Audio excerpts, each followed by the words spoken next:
Welcome to Conversations with Dr. Skip Mason, pastor, preacher, historian, author, teacher, librarian, archivist, world traveler, collector, family historian, avid reader, and creator of the popular Vanishing Black Atlanta Facebook page. With a lot of folks who love history. Most importantly, he's our dad, who loves his family and who taught us the importance of our history and having important conversations. Join him now for this episode of Conversations with Dr. Skip. Well, good Sunday afternoon, my brothers and my sisters. This is actually the first Sunday in our sesquicentennial year. Repeat that after me, sesquicentennial, our 50th anniversary. And last weekend, on last Sunday and throughout the week, the CME Church abroad celebrated its 150th anniversary. Last Sunday was a grand and spectacular 3-hour presentation with greetings and history and welcomes from various individuals on our beloved church history and throughout the week. And so today I greet you in our 150th year, and I'm so delighted to have this conversation with a very special group of young people. But before I introduce them and before I bring them up, let me greet Bishop Lawrence L. Reddick III and Mrs. Wendy Jones Reddick, our First Lady, our Senior Bishop and First Lady, the College of Bishops and their spouses. Let me greet my bishop, Bishop Thomas Lewis Brown and Dr. Louise Baker Brown. Let me also greet the chair of the CIT committee, Bishop James B. Walker and Dr. Dolores Walker, and co-chair by Bishop Brown. And let me thank Dr. Teresa Duhart for her continued support of this particular endeavor. I'm excited. I'm excited because this is the first conversation in the 150th year for me also, but I'm excited because our panelists today, our guests are all youth, young adults, and they bring a very different perspective and a very different insight into the work of the church.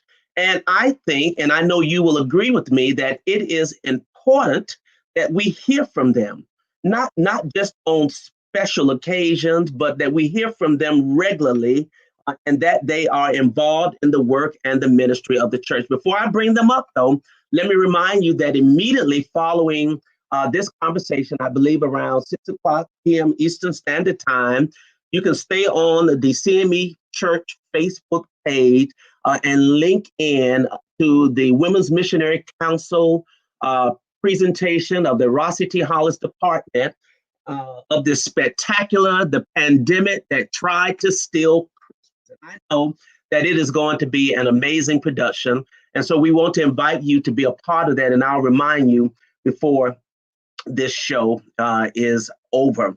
But I want to, at this time now, bring some incredible young people up and begin this important conversation with them. Let me get them all here in the room. They're ready. They look good. They sound good. Well, hello, young people. How are you? Hello, doing good. Good. Hello. Well, first of all, I am so delighted to have you here today, and even more importantly, to be in a very safe, as I mentioned to you in my email, a very safe, honest space to have this discussion. But I must begin by thanking the Reverend Sarita Collins, the Connectional Youth Ministry Director of the CME Church, who is also in full connection minister, and her resident church is a Mount Calvary CME Church in Mount Vernon, New York.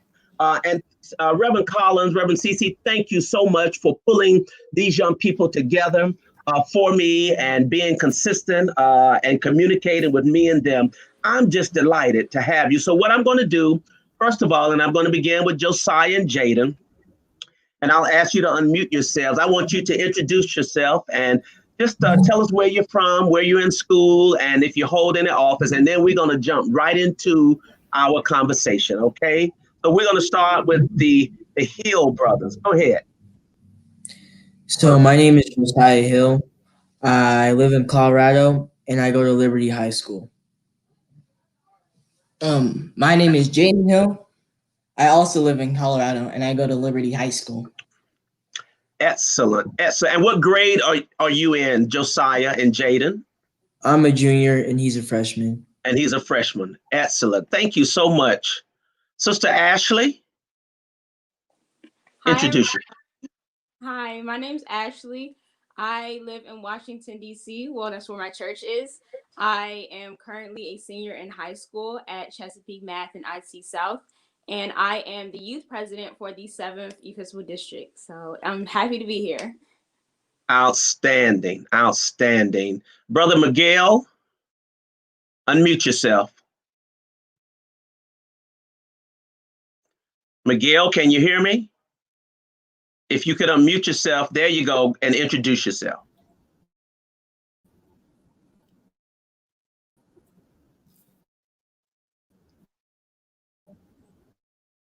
All right, Miguel, we can see you, but we can't hear you. Well, we're having a little technical difficulty with Miguel, and so we'll come back with him. You know, that's the way it is in this age of, you know, social media and technology, but we'll come back and present Miguel. Let's see, we have Brother Jeremy Samuel. Unmute yourself and introduce yourself. Hello, my name is Jeremy Samuel. I'm from Oakland, California. I go to BB Memorial Cathedral in Oakland. I'm a freshman in college. I go to Loyola University in Maryland. Excellent, excellent. Thank you. Thank you, Jeremy. And we have, let me add Shana also here. Welcome, Shana. Hello. Glad to have you. Let's see, Minister Shea Thompson, would you introduce yourself, please? I'd like to say good afternoon to everybody who is viewing this broadcast. My name is Shea Thompson. I'm a proud sophomore attending the prestigious Lane College in Jackson, Tennessee. In the CME Church, I'm a local preacher, and I'm proud to serve as a youth representative of the 2nd Episcopal District. Thank you very much. Awesome, Minister Shea. Thank you. Brother Christien, would you introduce yourself, please? Christien, unmute yourself. Can you hear me? Christien, we can't hear you. What? Okay, now can you introduce yourself? We couldn't hear you. Look like you might be having a little technical difficulty, a little Wi-Fi, but we'll work it out. Wait, can you hear me now? Yeah, we can hear you now. All right. Good afternoon, everybody. My name is Christien Webb. I live in Miami, Florida. I go to Dr. Michael Crop Senior High School, and I'm in 9th grade. And I attend Trinity CME Church. Excellent, excellent. All right, thank you. And Shana, would you introduce yourself, please? Unmute yourself.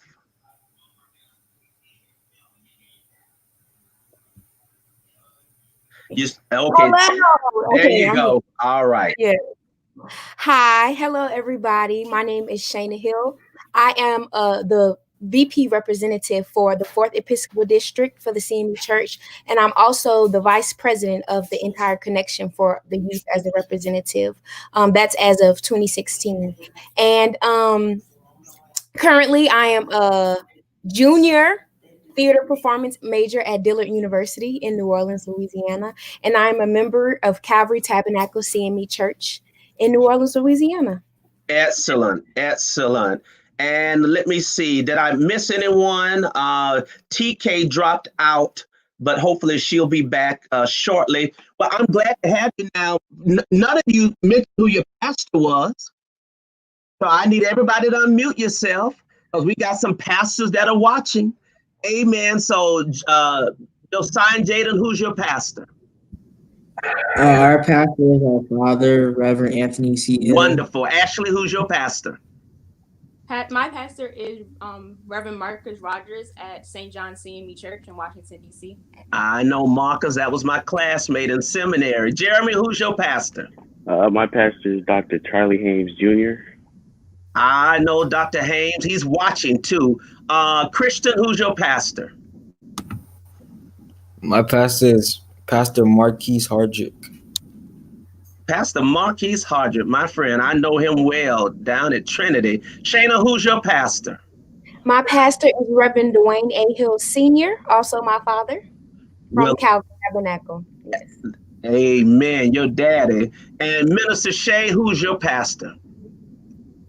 My pastor is the Reverend Dr. Natalie Obi of Trinity CME Church right here in Indianapolis, Indiana. Excellent, excellent. Well, we're glad to have you, and we're going to just jump right into it. And as some folks deal with some of the difficulties, when they come back in, we'll bring them. So I need somebody right now, before we begin, to tell me who can just give me just a minute history on the CME Church without looking at any notes.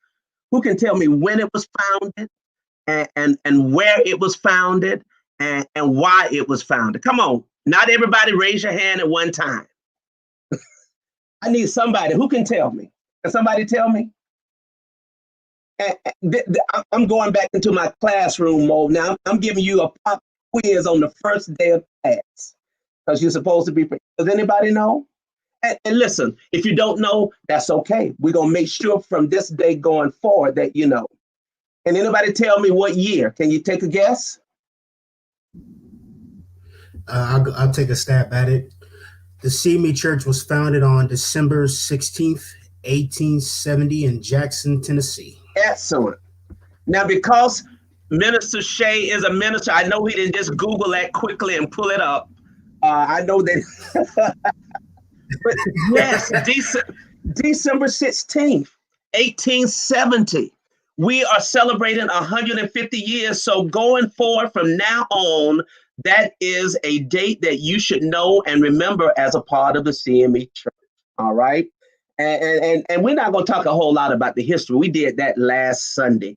You know, we want to talk about the future, but you got to be grounded in the history, you know, of it. And I think perhaps that we're going to have to do a better job in reaching our young people to make sure that you understand the history. Now, Bishop Lakey has written a wonderful book, and several others, Dr. Somerville, Dr. Sprague, and others have written books. But we need to make sure that all of our youth understand December 16th, 1870 is the founding date. Now, we were founded in Jackson, Tennessee, and there were 41 ex-slaves. So that's all we're going to do with the history. Now we're going to talk about your involvement in the church. Actually, I'm gonna start with you. Okay, so unmute yourself. So what does it mean to be a youth in the CME Church? What does that mean to you? Being a youth in the CME Church has honestly given me a second family, and it's given me people, and it's allowed me to meet people who have really helped me grow and actually helped me become closer to God. And it's allowed me to meet friends and family and understand different things about my history, I guess I could say. And it's really been an experience that I don't think a lot of people get to experience, and that I'm incredibly thankful for. So that's what being a part of the CME Church has been for me. Excellent, excellent. Jeremy, what does it mean for you to be a part of the CME Church? Well, being part of the CME Church, I got to meet new people, network with them, and I really love my church. I always learn new things every time I listen to the sermon. I even every time I listen to the sermon, I write down a little bit of notes, and I just use that in my everyday life. Excellent, excellent. Josiah and Jayden, same question, you know, for you. What does it mean to be a part of the church? And unmute yourself. It's kind of cool to meet a lot of religious kids and, you know, talk to them. Being part of the CME Church also allowed me to meet a lot of new people, go to a lot of cool events, and just get closer with God. Yeah, you get to understand more people. It's like understanding, because sometimes in the church it feels like they might not understand where you're coming from because they're older. But when you have some of the youth with you, it feels like there's a level of understanding between you. Excellent, excellent camaraderie and friendship. Miguel, can you hear me? Miguel, can you hear me? All right. Well, we're gonna let me add Christien back as well. Shana, same question, sweetheart. What does it mean for you? And you are PK on top of that. Tell us what that means. Yes. Well, for one, this is something that, it's kind of been a part of my life since I've grown up. I've always been a part of the church. But being a very involved member, like everyone else said, allows me to be able to have a whole different family that's not my immediate family. And one thing about the CME Church, and specifically, which makes us stand out from others, is that we're connected and we will always be connected. So I always know, I remember going to college, I used to say, no matter where I went in the United States, I knew I would have a home somewhere, because there's a CME Church somewhere that I can have a family that's not here at my home. So, yeah. I love that. There is a CME Church somewhere throughout this connection. Minister Shea, tell us about what it means to you. And now are you a licensed minister in your particular church, a local preacher? Yes, sir. I got licensed on September 20th, 2015. My late pastor, the Reverend Dr. O'Neill Sean Jr., recommended me, and my presiding elder, Elder Tracy Jackson, he signed my license. So yes, sir, I'm a licensed minister. Excellent. And so I ask the same question to you. What has this experience meant to you being in the CME Church? Well, growing up CME all my life, pretty much like Shana, as indicated before, is really connectional. It is really like a family, especially when I got licensed. I've been exposed to a lot of great things. I lived a lot of different things. And now that I attend Lane College, I know, just like Shana has indicated before, I have a home somewhere. For example, St. Paul is on Lane College campus. I know there's somewhere I can go, or even Mother Liberty. And so being part of the CME Church has always been connectional, and it's always been like a family atmosphere. Excellent, excellent. Let me see if I can get Christien up. Christien, can you hear me? Can you hear me, Christien? Okay. Unmute yourself so we can hear you. All right. Well, we're working on some technical difficulties. That's okay. They're coming back. We know that they're going to be. Now, let's talk about the church in a pandemic. Okay. What has it been like for you not being able to worship? And has it been challenging for you as a young member of the church and trying to stay connected? Or are you enjoying the virtual ministry as it is? Anybody can answer that. I'll say something. Please. Me, as I said before, I'm a theater performing arts major. So of course I love theater. I love everything artsy. So in church, I really implement that in. So I'm in a lot of drama ministry. I do mime, I do liturgical dance. So unfortunately with the pandemic, it kind of discouraged you slightly in a sense of the physicalness of church is not the same. And, everything has turned to like virtual and online. Right. But it has also taught me to get into the times, get more into technology. Who says I can't record a show and have it streamed for all of my church members, So it just allows me to be more innovative. Excellent. Excellent. Anybody else? How have you been able to manage, Ashley, during the pandemic? Do you still feel connected to the church? Do you still feel connected to your pastor and the sermons that they're preaching? So I would say for a while, I felt a little disconnected because we weren't in person. We weren't kind of with each other, hugging each other and fellowshipping with each other in person. So it was hard at first, but then it reminded me that I had to be a little more intentional about learning about God and about fellowshipping with my church members. So I realized that I had to put in a little more work, and it's actually kind of helped me in a lot of different ways. I feel as though that with my youth, we've still done certain things over Zoom and things like that, making it sure that we're staying connected. So I'm feeling it's also allowed me to feel a little more confident that when I do go to college that I'll still be close with my church members and things like that. So that's the positive side of it. But I do wish we could go back and fellowship together. I do miss sitting in the pews and having our youth meetings and things like that. But I definitely say that I've grown over this time and become closer and realized I had to be intentional about my ministry. Excellent. That's great. Let me adjust this some. Now, Josiah and Jayden, how has it been for you? Are you watching services on Sunday? Yeah, we attend Zoom services, and when the pandemic first hit, it was a little bit hard, but I think everyone's gotten used to us worshiping virtually, and I think we feel even more connected now that more people are attending services because it's virtual. So yeah, I feel like especially for elderly people, sometimes it's hard for them to get out, especially the sick and shut-in. So when they can like dial in or do Zoom, it's kind of easier for them because they can log on to services that way. And my dad, the pastor, all the time likes to try out new things with Zoom and technology to keep the flavor in the service. Yeah. So it's really good. I like it. You hear that, Pastor? We got to keep the flavor in the service. We got to keep it fresh and inspired. No, I mean, I'm telling you, I love that. Because do you know on Sunday morning, there are thousands of worship services on Facebook and on YouTube. And so everybody has a Facebook pastor, a Facebook service. And so we have to continue to draw. Now, I would say the very same thing, and I wonder if you would give me your thoughts on it. Are there a lot of youth in your church that you attend prior to the pandemic? Are there a lot of youth? If so, what do you think the reason is that they're there? And if not, why are they not in church? Anybody want to answer that for me? Well, we have a good amount of youth at our church.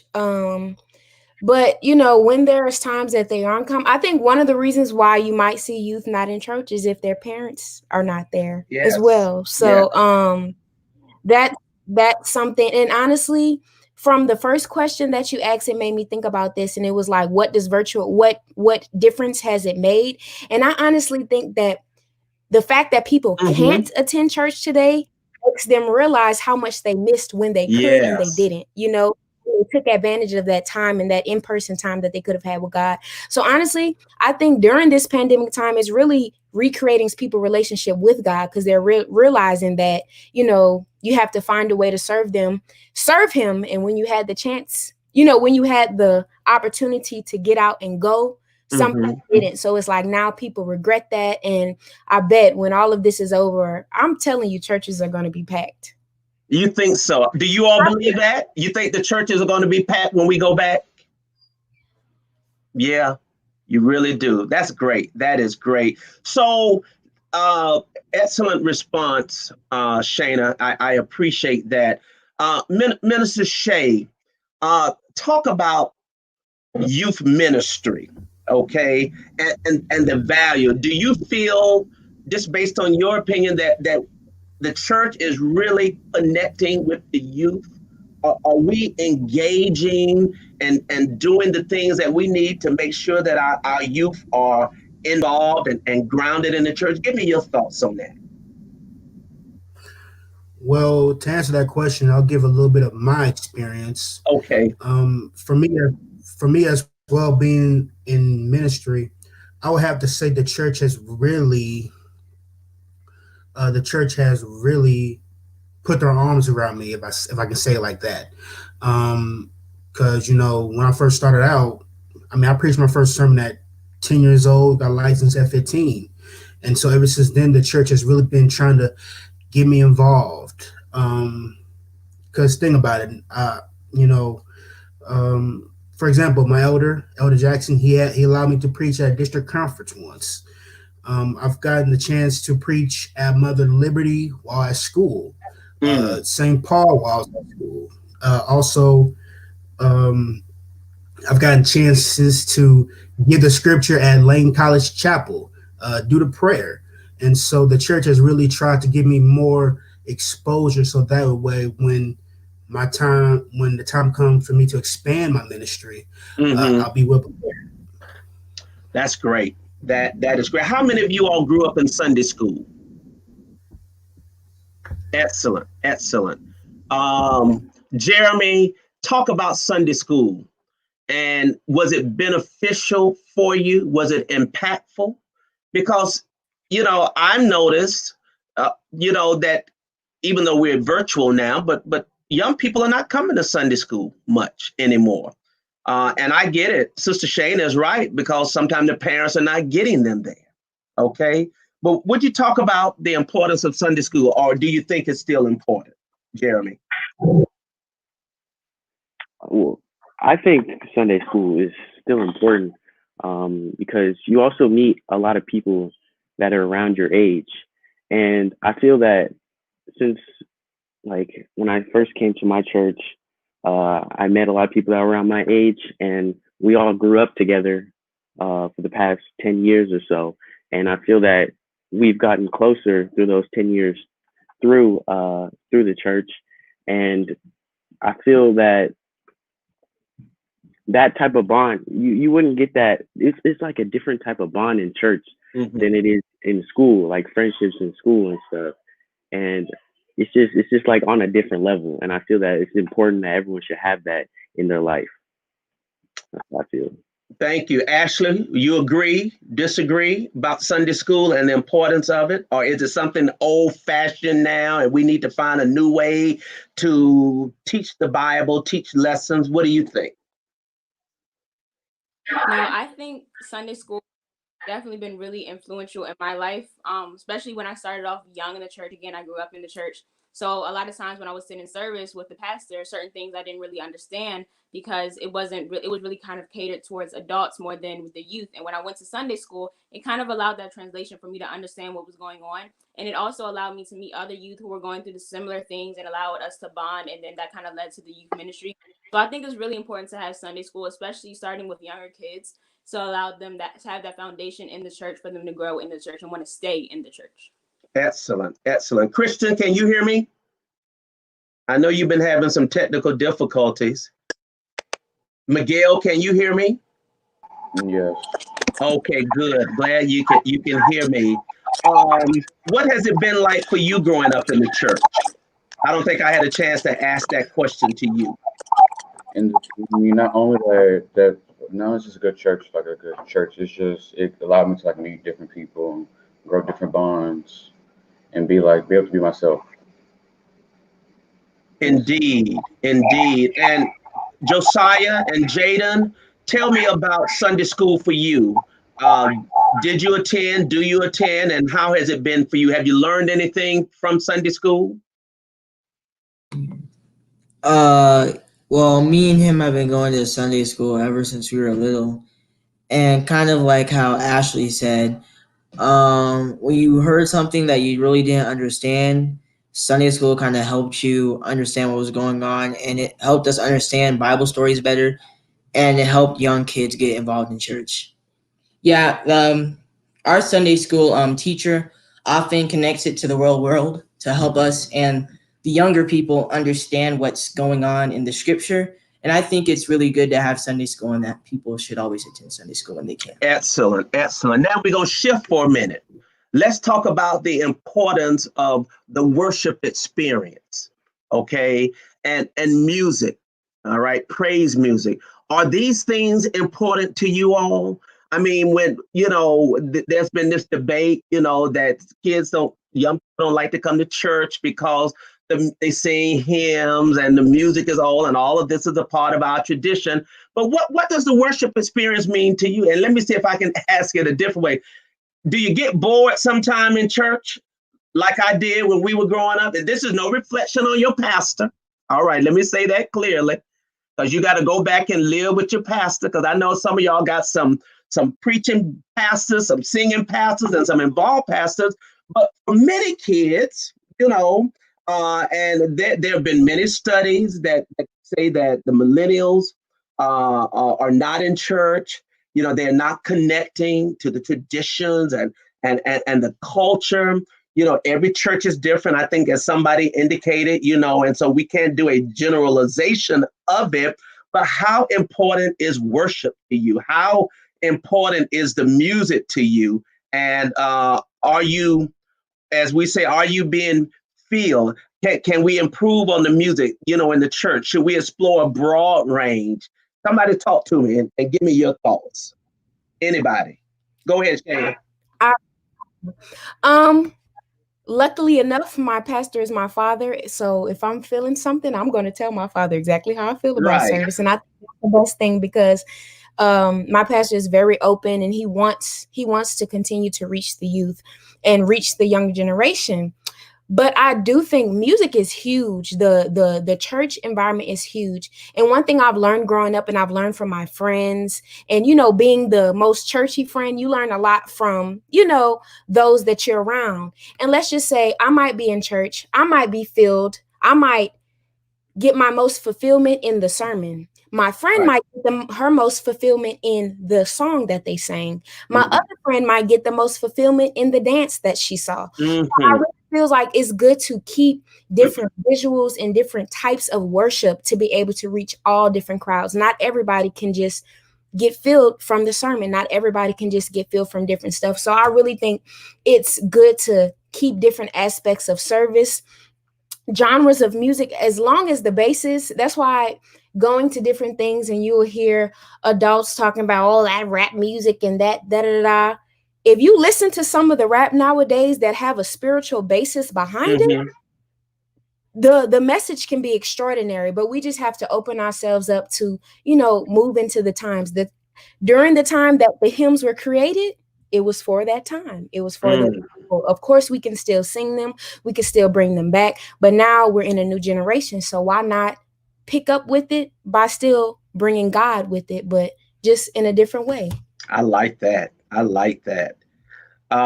Christien, can you hear me?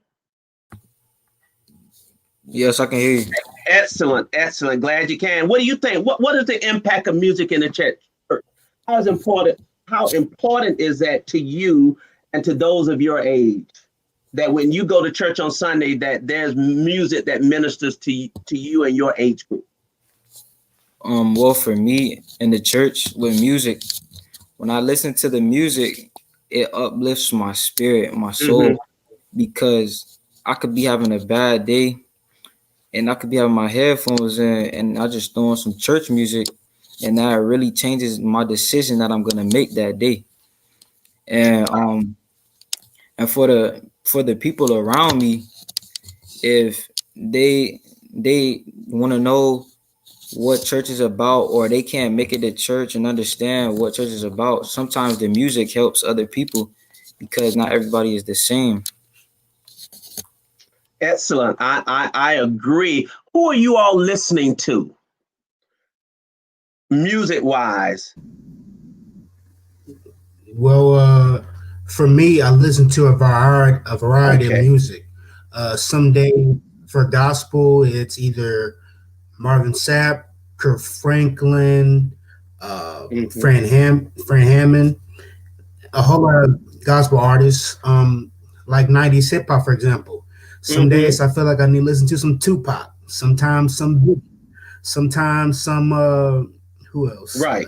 Anybody who was big back then. And, something that can uplift my spirit, because me personally, I need a song to motivate me. I need a song to tell me about my society. I need a song to tell me just how to get my day going, because if nothing's going to fill your spirit, you're going to be empty for the rest of the day. So I need something to get me going, to get me ready, to get me moving. It could be either gospel, that's great, or it could be something uplifting. That is great. Josiah, Jayden, who do you all listen to? If it's gospel, I mainly like to listen to Kiara Sheard and Kirk Franklin. But I also like to listen to a lot of rap music. And I don't really have a favorite rap artist, but I really like rap music because a lot of elderly people don't know this, but a lot of rappers use their music to talk about politics, race, religion. Yeah. And I have a lot of respect for rappers who go outside the norm and talk about serious issues and try to make a change in their community. Yeah, I agree. Josiah, go ahead. Sorry, I really appreciate gospel music. I also listen to a lot of rap, like my brother. My brother has a gospel playlist on Spotify. So really, I really love gospel music. I love music in general. It gives me a good feeling. Sometimes I be playing my drums downstairs to music. I just really like music. Music makes me feel good. That's great. And so I come back to my question, my original question. And Shana, you touched on it a little, but how important is music in the church? Is it important, Ashley, Miguel, and Jeremy, to have good music ministry, to have diversity? Y'all talk to us because you got folks listening, your own preachers. And when we come back to the church, the building per se, as you all say, it's going to be packed and overflowing. People are going to be coming back in, whatever we've been ministering to people in this pandemic, if you will, we got to continue to do that. And so the music ministry in some instances can make a break. What do you all say? I in a sense, sorry, I'm trying to see how to word this. For example, like, I just think if you compare, like, a gospel ministry to our artists and stuff that we might like today, and I would just say, I would think we should have the same power in keeping up with the times, keeping up with different types of music. But I think the main factor would be to make sure that God is always the basis of it. Yeah. In the sense of, I have had, or like, not encounter, but you know people who they might be worship leaders, right? Right. And it's like, we're worshiping, but it's like, if the church isn't full, they're not going to give their all, or if. Oh, really? Oh, that's what's seen in the church today. Oh yeah. Some musicians, some people, if you come for a check, that's where we go wrong. And I honestly feel like no matter what is being sung, no matter what is being performed at a church, if it's filled with God, and if the basis behind it is pure, and if the word and the message is coming across to minister to people, it should be effective. Yes. The song can sound really good, but if you're there just for a check, or if you're there just to showcase and not to minister, then that shows a difference in service too. Like, I know people who might dislike, a specific choir, or dislike or didn't like that church that they were going to, because they just felt like it wasn't spiritually filling. Yeah, we sound good, but if you're not being filled, that's the purpose of us ministering, of us singing, is to be able to continue to preach and fill people with the word of God, just in a different form. So yes, very good, Shana. It's really the basis of it, but I think it could be any music. I could worship up and down to a nice rap song that has a good message to it. I agree. If the worship is the basis of it. I agree, and I love that it has to minister, and God has to be in it. That's what we do. How many? And I think I asked, or if I didn't, I'm gonna ask again. Any of you sing in the choir? Okay. And what are you involved in the church? What are the ministries? I'm gonna start with Miguel. Are you involved in any of the ministries in the church? Yes, the choir for one, and then the second one, audio and visual. Audio. Have you been able to help your pastor or any of the members during this pandemic to be connected through technology? Yes, we recently just got a new streaming software to where it can just go nationwide. Excellent. Do you enjoy the ministry? Good, very good. Yes. Jeremy, what about you? Are you involved? What ministries are you involved in your church? I have sang in the choir before, with the children's church. So when I was younger, I've been trying to get into the music ministry, but then the pandemic hit, and then it just I just didn't follow up with it. But I still can. I still should. But yeah. Excellent. Ashley, what ministries are you involved in? So ministries that are, well, before we kind of the pandemic started, we went virtual. I ushered, acolyted, and part of the youth ministry in my church. And those were different things I did. And sometimes if the technology ministry needs a little help, then I'll kind of help my mom. She's a part of that. And that's pretty much what I do in church in terms of ministry. Great. Josiah, Jayden. So before the pandemic, we would actually do the church projector and present like the slides for the church. We used to usher a little, help out with communion, and now we just help our dad set up the service on his computer. We sometimes do like youth presentations for the church, and that's kind of what we do as of right now. Yeah, and I also used to play the drums a little bit at my church. Oh, wow. Because the drums is my instrument, my main instrument that I use. So yeah. That's great. That is excellent. Christien, what are you involved in or have been involved in terms of ministry in the church? At the church, I was a part of the usher board ministry. I was a part of the youth. Okay, great. And then the choir. I think I asked Miguel. Shana, what about you? What are you involved in? I kind of mentioned a little earlier. I'm actually over the dance, the liturgical dance ministry and the mime ministry. Kind of started up a little drama ministry right before the pandemic, but of course we're going to continue after. And I help my sister. My sister's over the youth ministry, so I kind of assist her. And now that we're virtual, I sing on Sundays. It's really just me, my sister. We sing. My dad preaches, and yeah.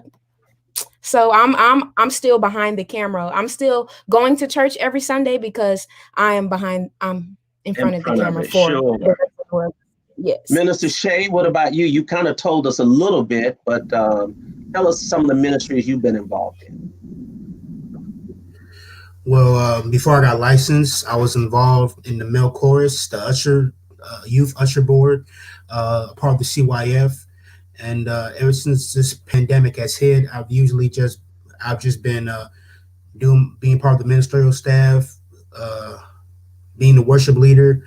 So that's what I've been doing right now. But as soon as this pandemic is over, I do intend to be back in the choir and to continue to sing with the male chorus.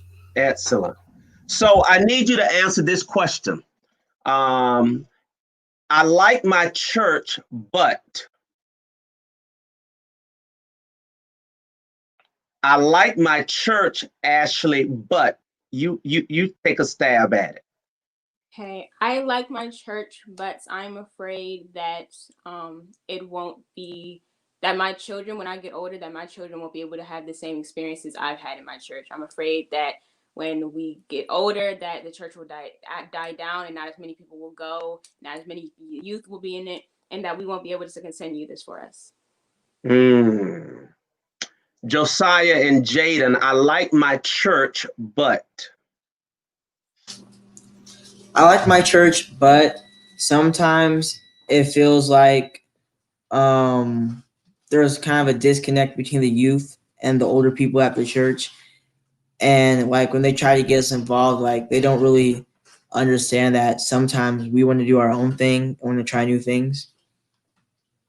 Yeah, I think it's really like a connection issue between both sides of understanding, and usually teenagers are going through like an important phase in their life, so it's hard to like connect because they're always so distracted by everything that's going on. So yeah, I think it's just a connection thing. Great. Jeremy, I like my church, but well, I love my church, but let's see. I feel that the youth have been like slowly disappearing, I could say. And I feel that there needs to be some more push to bring them back in. And I feel that once this pandemic is over, that's like the real mark where more will start coming in. But I feel like there should be a more push. But yeah. Minister Shea, I like my church, but. I love my church, but I would like for the church to go out to gain more youth because, right now as a young adult, I'm starting to see that the youth is starting to dwindle a little bit because majority of our youth are between the ages of 12 to 18. And my hope is that we are able to reach out to more youth to get them in the church so that way we have a future. Okay, excellent. We heard from Shana. Did I ask you that? Okay, Shana, I like my church, but. I love my church, but mamas and daddies, yes, if you're not there, neither will your kids be. And if you're not there and your kids are not there, your kids will never get the chance to experience and grow their own love for the church. That's why I really thank my parents for that, because now, especially being in college, this was the time that mom and daddy can't tell me where to go nowhere. I can go to church whenever I don't feel like it. But I honestly have a stronger relationship with God now is because how my parents brought me up, I was able to observe. Now I get to create my own understanding just from them having me in the space. So I love my church, but parents, bring your kids to church. You get committed so that they can be committed. We're going to come back to a couple of these. I just want to hear, Miguel, I like my church, or I love my church, but. I like my church, but just like someone said, I feel like there's a disconnect. I don't know where, but like there's a disconnect somewhere within the church. Like instead of pushing this way, we need to bring more youth and young adults in. We need to bring more youth and young adults in. It's 2020. Come on, like we need to broaden our mind, pick different ways to keep us entertained and attracted into the CME. Thank you, Christien. I love my church. I love my church, but I feel like the older people in the church need to have some listening to what the younger people want instead of always having like the old fashioned of the church and bringing in us being this new generation is getting like boring. Like some new stuff need to be implemented inside of the church. And yeah. I love it. I want to go back and sort of hit on a couple of things, that I heard. I hear this disconnect, okay? And that disconnect is not something that has just happened. It's been happening for a long time, for decades, okay? And we have to continue to work on that. Parents have to bring their children to church. I hear you. And so that means that on our level as pastors and as a part of the evangelism team, we have to go out and we have to seek the parents, all right? And to get the parents in. Now, some will say that if you get the children in, there have been some ministries where they bring the children and the parents will come. Perhaps that has worked in some instances, I don't know. But certainly parental involvement must be. Now, what I'm finding out is that many of your peers and friends of mine grew up in the CME church, went to college, and said bye, and have not returned. Are you all aware of that? Do you know of people who grew up in the church, love the church like you all did, and, have gone on, to other denominations or are not in the church? That has happened. And so we're trying to hear from you. I'm a pastor. I have quite a number of youth in my church, and we try to keep them engaged and involved. And, I'm a parent of two teenagers, a soon to be 20 and a soon to be 18-year-old. So I try to keep my ear to the ground. They're PKs, church kids, and very involved in it, but if we are not careful, when, my daughter's in college, my son is headed next year, they'll go off and, say, Dad, I enjoyed the CME experience, but I found another church or denomination, that is feeding me. You hear me? Now I'm a pastor, okay?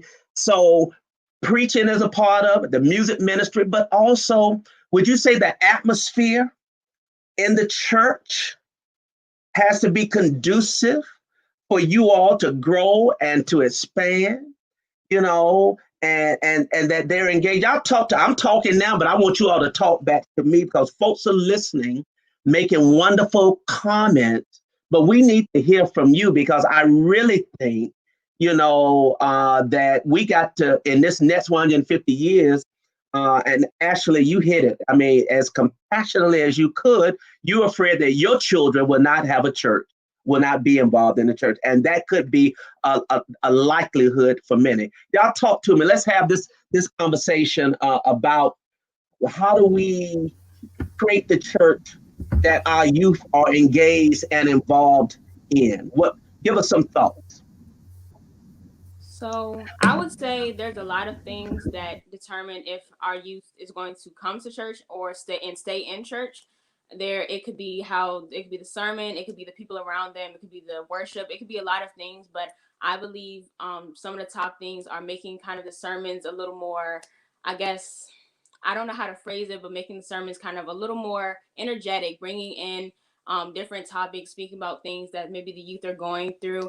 Also bringing, like we said earlier, bringing in different types of music, newer music that have the basis of God, that we can still praise the Lord. We can do that, but have a little more upbeat to it. I remember being really close with my friends when we would be at annual conference singing the different songs, and we'll be singing them weeks after. And that really bonded us in ways that I never thought it would. And also bringing in more technology to the church. Right now, we're doing a lot of virtual things, but maybe we can keep doing that even when we start going back face to face. There's a lot of different platforms we can use online that the youth know how to work and know how to navigate and find fun to use and things like that can really help the church. So that's just my viewpoint on it.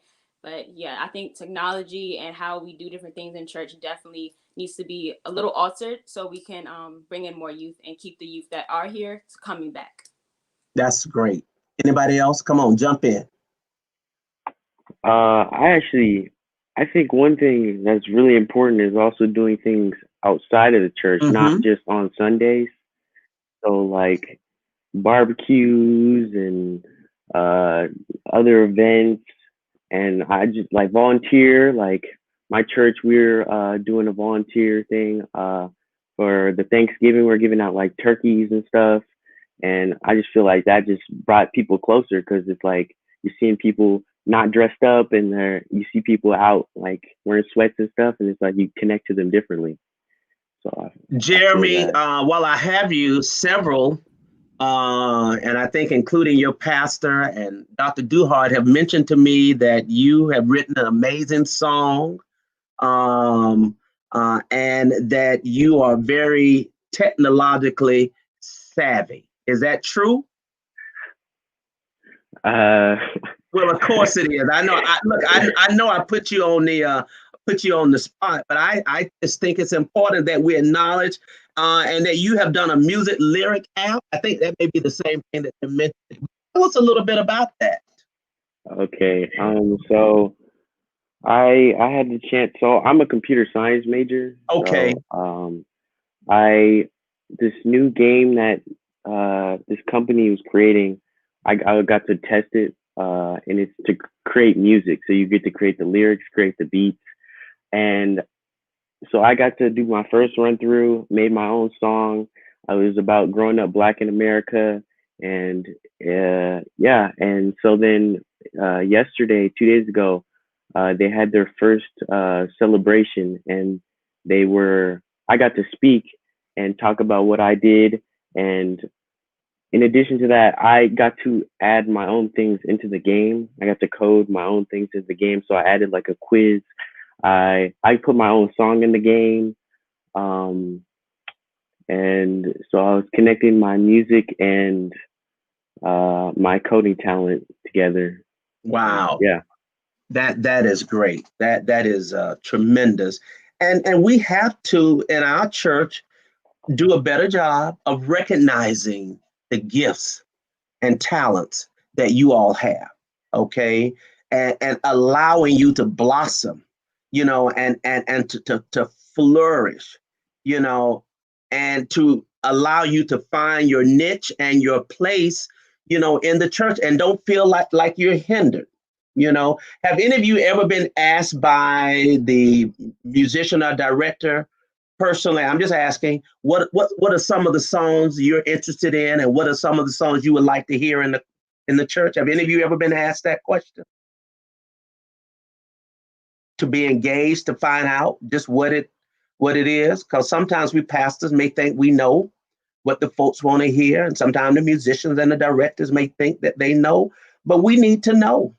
And we need to create the kind of atmosphere that makes it conducive for you to feel comfortable to say, Pastor Skip, Pastor Mason, you know what? I heard this song, and I think this song is just going to minister, to the people, and send them a link, or I've been noticing some things in the church, I've been observing it. It appears that we aren't utilizing the youth, and we pastors have to be very open, engaging, and receiving to receive that, because Ashley, I don't want to agree with you, but I do that if we don't shift and make some changes internally with this group that we have. Okay, with this group that we have, and I gotta say something, and this is no reflection on anyone. Let me tell you how this conversation with the youth came about. All right. And I perhaps could be just as guilty too. But last Sunday, we had this wonderful 3-hour event. Did any of you all watch it? Any of it last Sunday? The 150th? Raise your hand if you watched it. Okay, one of you did. Okay. So anyway, it was phenomenal. And it had all of the leaders and all of that. I just noticed something in it, that there were no youth in it. And I had a couple of little pieces in it, and I'm thinking, I didn't suggest that. And, sometimes we just get comfortable, and there's no reflection. It was well done. And I said, there were no youth in this whole 3-hour production. And so I said, my first conversation today, and again, no reflection. So don't nobody get in their feelings, because I noted that, but I said that my first conversation today is going to be with the youth of our church. We need to hear from you and know what you're thinking as we move forward, as a denomination, as we grow, as we change, for the better, as we try to attract. Now, what are your friends? Do you have friends who are not in the church? Well, of course you do. Okay. And have you ever invited them to the church? Okay. And have they come? And if they've come, have they decided they want to stay? What is the feedback that you get? Because you're probably in the best position to bring folks in. Y'all talk to me. Give me your thoughts about that. Anybody? I go. Actually, growing up, it's funny because that's kind of what I was known for. Like, I brought all of my friends, came to my church, my teammates. Everybody has gotten a taste of my church. And I've actually had some friends along the line that have joined and became members on their own. And honestly, the way my church works, one of the things that I always get is just the amount of love that's in the room. And that's something that my daddy always implements. Mm-hmm. Just as soon as you walk through the door, you're going to feel the love.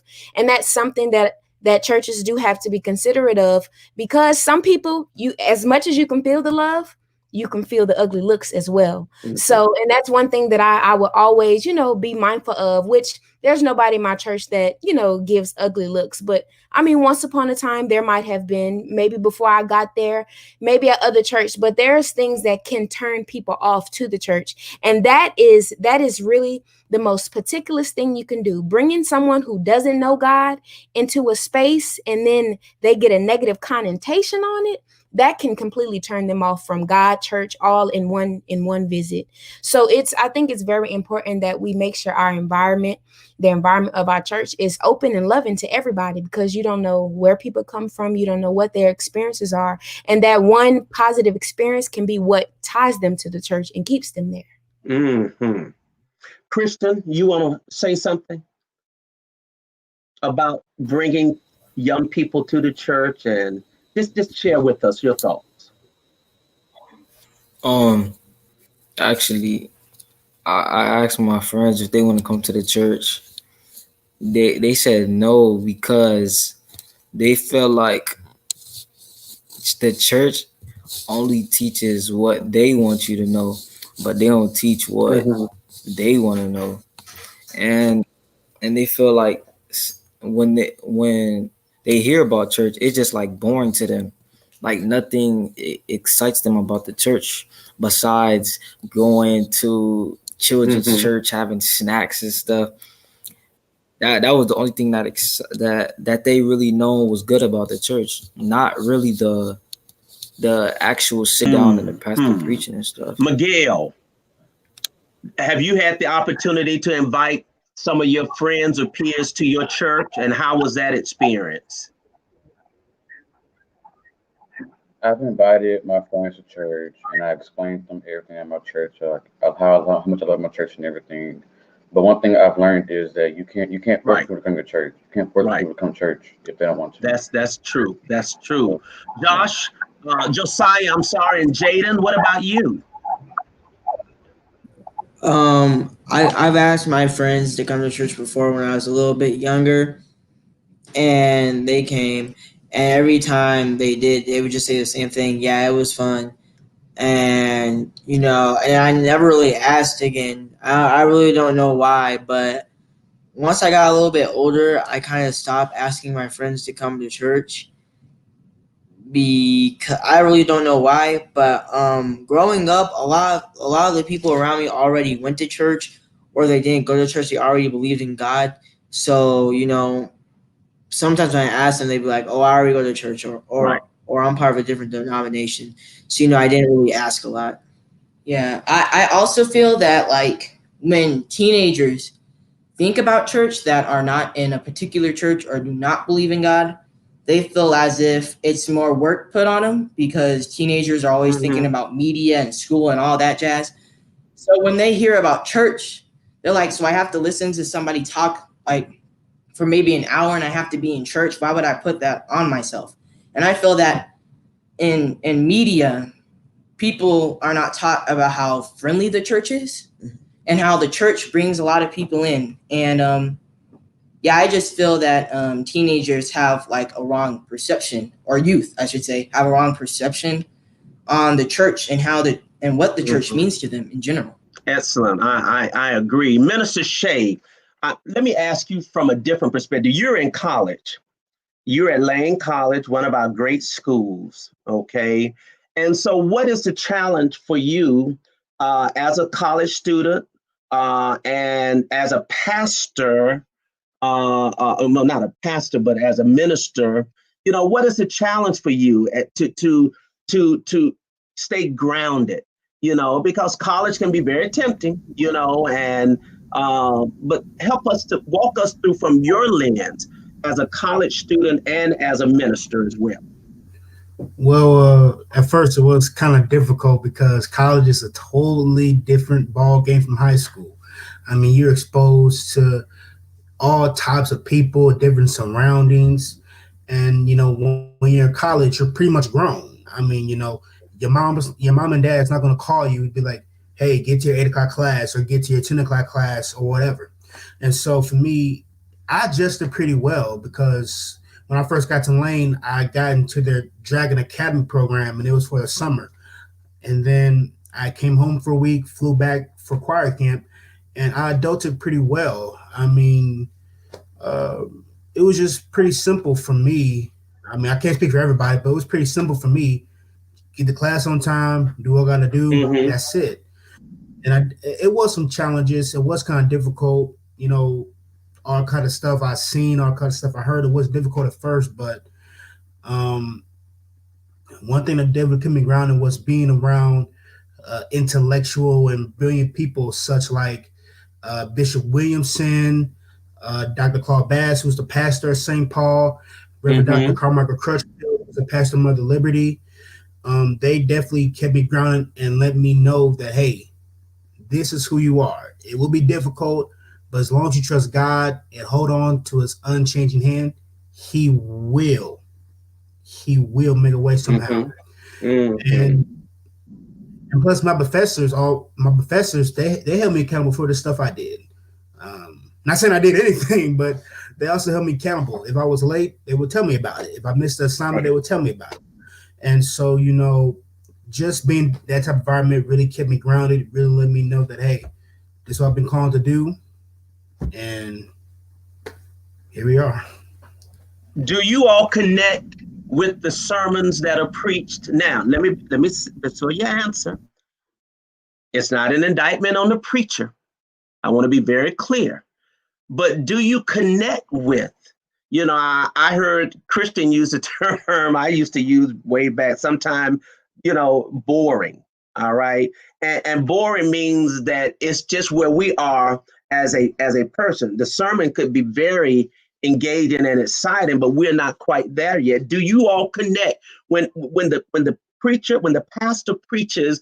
Are you following along? Jeremy, I did hear you say you took notes. Okay. But are you able to connect?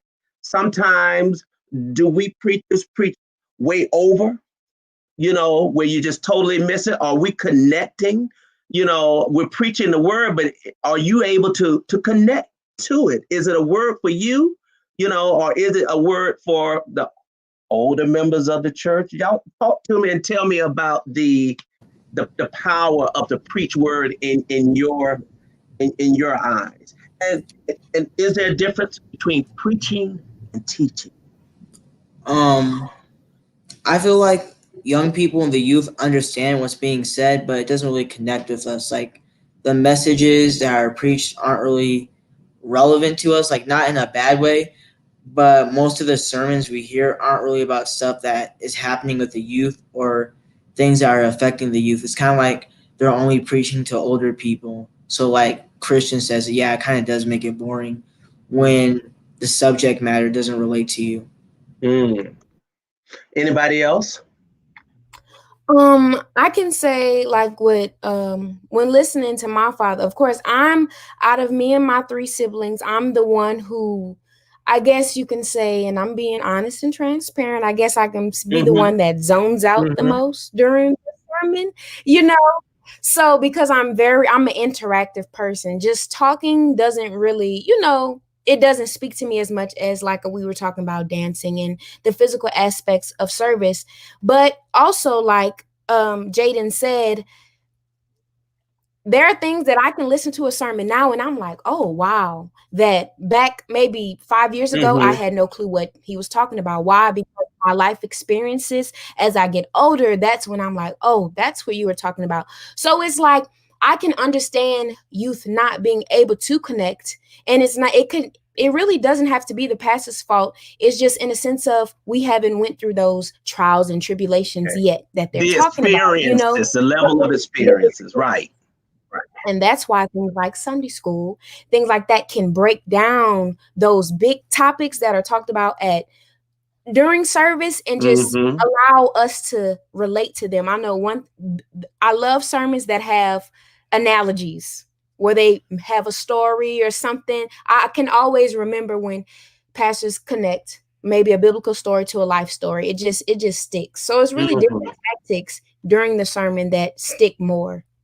But yeah. So Ashley and Miguel, someone said a lot of our churches need youth pastors. What do you say? What do you think? Would you think having a youth pastor at the church?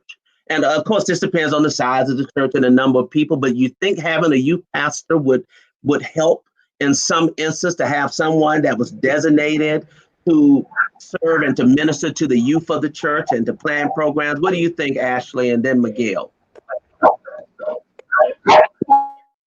No, I think that would be very I've kind of spoken with younger pastors and younger ministers, I've kind of connected a little more because they were kind of able to translate things in ways in real world examples that related to me. So I think that could be very beneficial. And again, with the church size, for churches that maybe can't have a youth pastor, that's why it's even more important to have those youth ministries and to have that Sunday school to allow the youth to connect with the message a little better than when they're just listening to the Miguel, pastor. what about you? What do you think?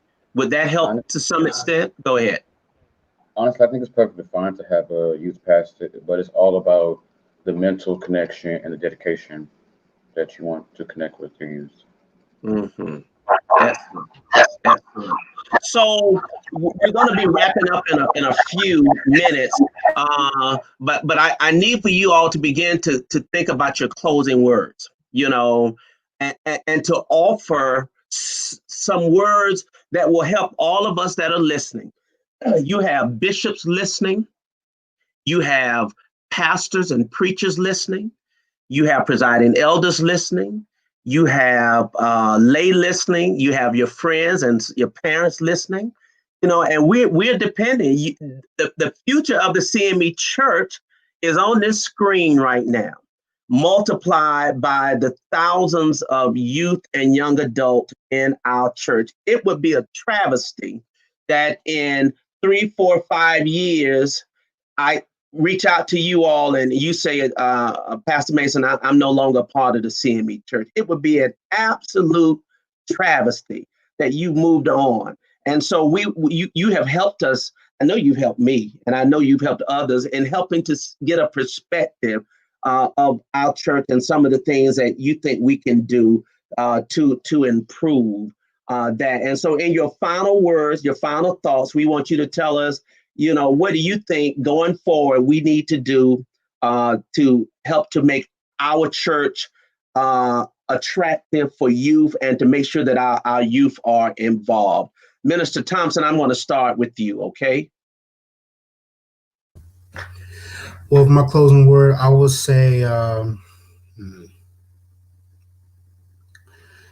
it's already been indicated before, but just make sure you connect with the youth, because young people go through a whole lot. We go through a lot with the world, with what the media, and also, the youth needs something that they have a place to let out all their frustrations, let out all their issues that they're dealing with. And the church has to be the place where the church needs to be a place where they can hear them out. So it is important to have youth connection, but not only for youth, it's important for the church to be dedicated to helping the youth, because a lot of churches are not dedicated at all. So it has to be both sides. There has to be youth connection, but the church also has to be dedicated for youth. I love that. And let me tell you what just popped into my head. Oftentimes at pastors' conferences and other events, we have workshops and training from great scholars and theologians and all. I think we need to have a workshop with some of you all. We need you all to formulate and come in and share with us and help us to see these are the things that we're going through right now.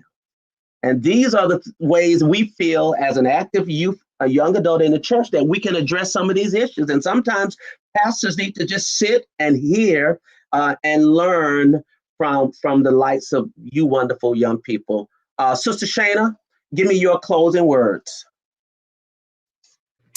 I would just say that our main goal as Christians is to bring others to Christ. And the only way that we can do that is if we are willing to change. We are willing to keep going with the times. We are willing to not say no to everything new and just be transparent and open, because that's the only way we're going to bring more in. We're going to bring the younger generations in. So yeah, change is good. Change is good. Yeah. And the pandemic has taught us that.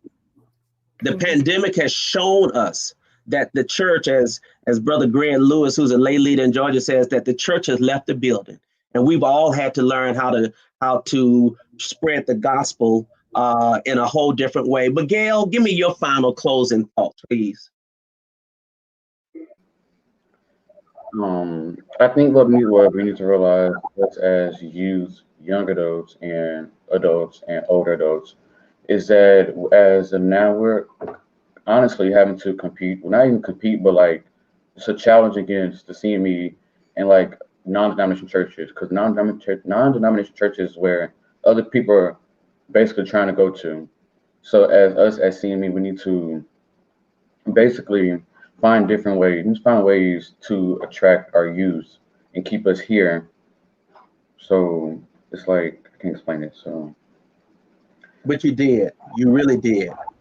We need to make sure that we explore ways to attract and to keep them once we get them. Christian, give me your closing thoughts. My closing thoughts is always have open ears to other people's suggestions and other people's what they have to say, because just because you've been in the church longer and you see stuff going good for yourself in the church, it might not be going the same way as another person in the church. So just have open ears and an open mindset. Excellent. Open ears and open mindset. Thank you. Jeremy? I mentioned before about events that are held outside the church, like after church on a different day. I feel like those are like the best times to connect differently. And I feel that those should be more pushed, and people should look at those opportunities more. Excellent. And I would add, from what I've learned about you and others, that we make sure that we recognize and scan and explore the gifts of the young people that are in the church. Ashley, give me your closing thoughts, please. So I agree with what everyone said, but my closing thoughts will be that for everyone to remember that the youth have a lot more to offer than many may believe. There's so many talents and so many different skills that they have, just given the chance to make some decisions in the church, to give them the opportunity to voice what they want to see and to take part in the change in the church. And I think that spotlighting their skills and talents is a way to kind of show them that they're welcome here and that they have a place where they can be themselves and open up. Excellent. Excellent. Thank you. And Josiah and Jayden, give me your closing thoughts, please, sirs. I think both the youth and the elderly need to understand each other and work together to make church more engaging for both sides. And at the end of the day, just let God move through them and work to make church a better place. Yeah, understand everybody. Understanding is a big part. And make sure there's love for everybody in the church, and make sure you don't come out as or in a bad way, or that will be bad for the people coming to your church. Wow, this is just so impressive. I'm so honored and blessed to be able to spend this time. And this is to be continued. You know, I mean, there's some other questions that I had that I didn't even get to, because I think I mentioned I was going to ask you about your impression of Kanye's West ministry and what you thought about that. But and the reason I said that, because lots of young people are attracted to it. You know, they are attracted to it. And so, you know, I'm not being judgmental about it. I'm just curious as to what may draw them. You all have the ears. Now, I will ask you this. Do you all listen to other pastors outside of your pastors, TV preachers, Facebook preachers, Instagram preachers? Anybody want to share who you listen to? I listen to a variety of preachers. I listen to preachers like Reverend Dr. Martin Luther King Jr., Reverend Dr. Howard John Wesley, Reverend Dr. Marcus D. Cosby, Reverend Dr. Frank Thomas, Reverend Dr. Jeremiah Wright, and of course the brilliant Reverend Dr. Michael Eric Dyson. So I listen to a variety of preachers to get their type of style. Yeah, Minister Shea, you're gonna be a phenomenal preacher. You listen to all of the heavy hitters, man. All of them. That's great. If you all listen to other preachers outside of your dads and your pastor, Shana, I know you got to tread carefully, baby. I know that. I know that. But let me also mention that our senior Bishop Lawrence Reddick is on, and I did see Bishop Teresa Jefferson starting. And Bishop Reddick, I will send you the link. I'm sorry, might have been a little confusion. My time is normally 5 o'clock, but we moved it up early so that we could have time for the Women's Missionary Council presentation. So my apologies, but I will send you the YouTube link for that. Mrs. Carmen Williams, of course, the First Lady of the 3rd Episcopal District, said to be reminded we must be changeable. Lifelong learning and flexibility is important for growth in our church. I think that she has captured what most of you have said this evening, and you have so agree. We got to not, treat you as an afterthought, but we need to make sure that you are there when we are planning for church events, activities, music, the whole 9 yards, and not just going through ceremonial types of things, but that you are engaged and involved. And so I'm grateful for you all spending this time with me this afternoon, and I look forward to continuing this conversation with you. You are so insightful. And if we were all together, I say, let's meet up in Longhorn and dinner's on me.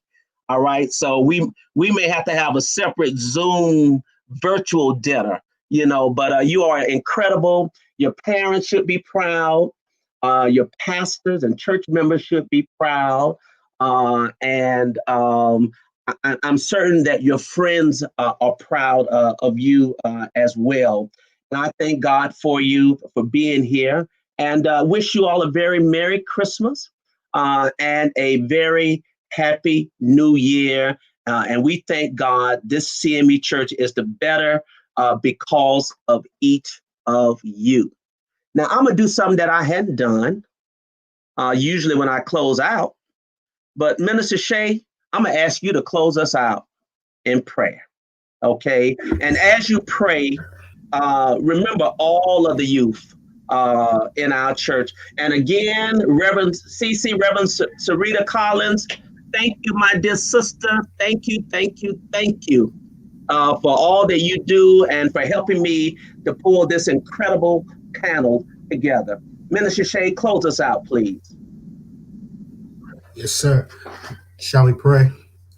Father God, we just want to say thank you on tonight. We just thank you for this great conversation. We thank you for allowing us to get our viewpoints out. And God, we just want to say thank you. God, we thank you for all of our youth. God, we ask that you please cover them with your loving arms, not only in these districts, but God, please watch over our youth all around the world. God, in the midst of what's been going on this year, in the midst of what's been happening, you've been good to all of us. So God, we thank you in advance for what you've done, and we thank you for what you're doing right now. We love you and we praise you. In Jesus' name I pray. Amen. In the words of Whitney Houston, I believe the children are our future. Teach them well and let them lead the way. Show them all the beauty they possess inside. You all possess a lot of beauty inside, and I thank God for each of you today. My brothers and sisters, this is the last Facebook Live conversation for 2020. And I look forward to being back with you in the 1st of January as we continue these conversations as we now are in our 150th year. We thank God for you. God bless you. May God keep you in your care. Have a very Merry Christmas and a very Happy New Year. This concludes our Facebook Live conversations with our wonderful and beloved youth. Have a blessed